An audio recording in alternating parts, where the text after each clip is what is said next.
আচ্ছা, আমরা উৎপাদন চ্যাপ্টারটা কিন্তু একদম ধরে ধরে, মানে যাতে তোমাদের কোথাও বুঝতে না অসুবিধা হয় সেইভাবে আমরা আলোচনা করেছি।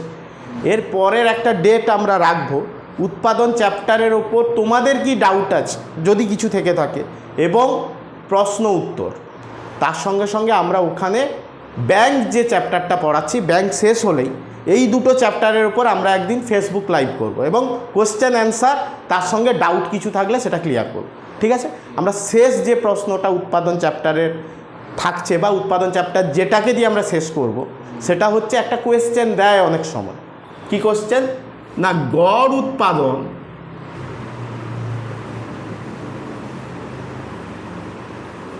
ও প্রান্তিক উৎপাদনের মধ্যে সম্পর্ক। প্রান্তিক উৎপাদনের মধ্যে সম্পর্ক। ওকে? আচ্ছা, আমরা এই দুটো পড়েছি, গড় উৎপাদন কাকে বলে, প্রান্তিক উৎপাদন কাকে বলে। গড় উৎপাদন মানে কি না, কতটা উপকরণ কাজে লাগাচ্ছি বা কতটা লেবার বা কতটা ক্যাপিটাল লাগাচ্ছি আর কতটা উৎপাদন হচ্ছে, সেইটা দিয়ে যদি ভাগ করি, তার মানে একটা উপকরণ বা এক একক উপকরণ লাগানোর ফলে কতটা উৎপাদন হচ্ছে সেটাকে আমরা বলি গড় উৎপাদন। আর প্রান্তিক উৎপাদন একটু আলাদা ধারণা। প্রান্তিক উৎপাদনের দুটো জিনিসকে নিয়ে আসতে হয়, একটা হচ্ছে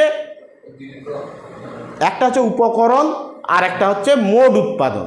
এই রকম দুটো বিষয় এনেছিলাম না, উপকরণ আর মোট উৎপাদন। এটাকে কি লিখেছিলে, লেবার বা ক্যাপিটাল যে কোনো একটা লিখেছিলে, আর এইদিকে মোট উৎপাদন চেয়েছিলাম। একটা নির্দিষ্ট ইউনিটের জন্য যেটা যতটা দ্রব্য হয় সেটা কি হচ্ছিল, মোট উৎপাদন।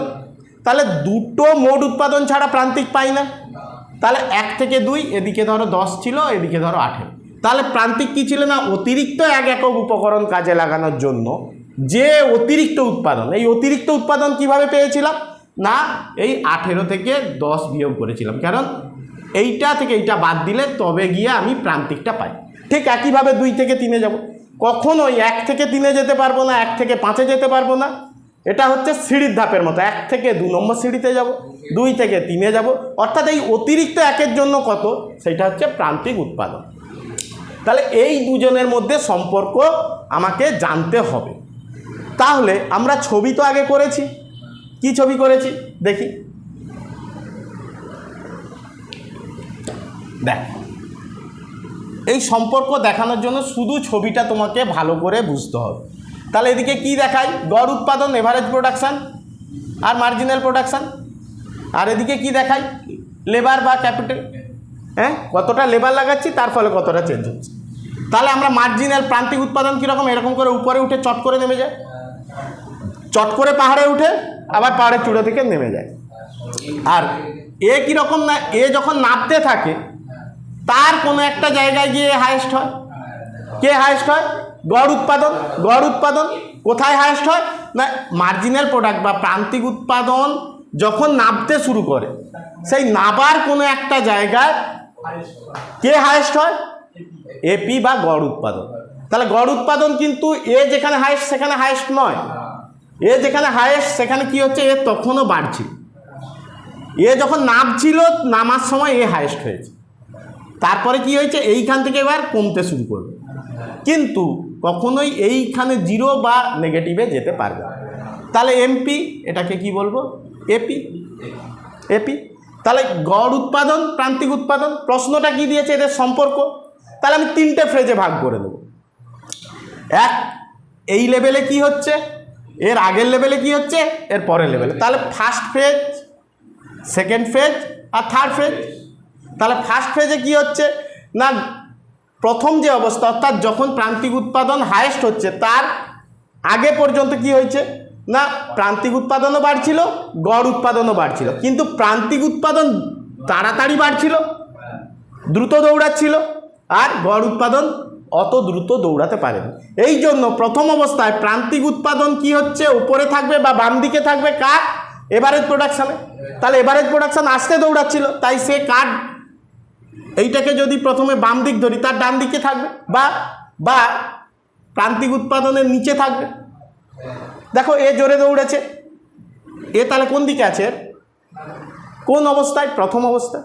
এ জোরে দৌড়াচ্ছিল, এর গতিটা কম, কিন্তু এ যখন হাইয়েস্ট এ তখনও দৌড়াচ্ছে, তখনও বাড়ছে, মানে বলার উদ্দেশ্য দৌড়াচ্ছে মানে বাড়ছে, এ তখনও বাড়ছে। কিন্তু এ যখন নিচের দিকে আসছে সেই রকম কোনো একটা পয়েন্টে হাইয়েস্ট হবে। অর্থাৎ যদি ধরে নেই এল বিন্দু, তাহলে এল বিন্দুতে এপি এবং এমপি দুজনে কি হবে? সমান। এবং এইখানে এমপির অবস্থা কি, এপির অবস্থা কি? এল বিন্দুতে দুজনে সমান, কিন্তু এখানে কি ঘটনা ঘটেছে না মার্জিনাল প্রোডাক্টটা নামতে শুরু করেছে। মার্জিনাল প্রোডাক্ট কম ছিল এমন একটা জায়গায় দুজনে সমান হয়েছে, এবং যখন কম ছিল সেইখানে এপিটা কি হয়েছে? হাইয়েস্ট। তাহলে এল বিন্দুতে এপি হাইয়েস্ট কিন্তু এমপি কম ছিল, বলতে পারি এই ছবি থেকে বলতে পারি এল বিন্দুতে এপি হাইয়েস্ট কিন্তু এমপি কম ছিল। আবার এল বিন্দুর বাম দিকের অবস্থাটা যদি ধরি, যেটা আমি একটু আগে বললাম যে এমপি বাড়ছিল, এপি তার তুলনায় কম হারে বাড়ছিল, তাই এল বিন্দুর বাম দিকে এমপির নিচে এপি থাকবে, বা প্রান্তিক উৎপাদনের নিচে গড় উৎপাদন থাকবে। তাহলে এল বিন্দুর বাম দিকটা হলো।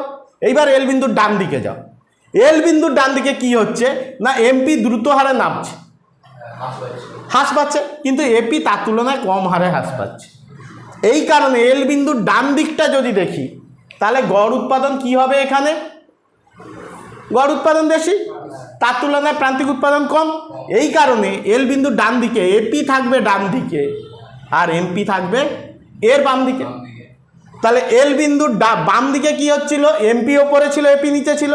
এল বিন্দুতে কি হয়েছে? এমপি নামছিল, এপি হাইয়েস্ট হয়েছে।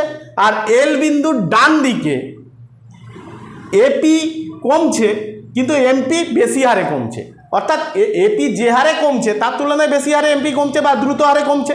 তাই এল বিন্দুর ডান দিকে এপির বাম দিকে থাকবে এমপি। সম্পর্ক বোঝা গেছে? তাহলে এই বিষয়টাকে তোমাকে একটু ডেফিনেশান দিলে, তারপর ছবিটা আঁকলে, ছবি দিয়ে বোঝাবে যে এল বিন্দুর বাম দিকে কি হচ্ছে, ডান দিকে কি হচ্ছে। ক্লিয়ার? এইটা একটা সম্পর্ক অনেক সময় দিয়ে দেয়। চলো।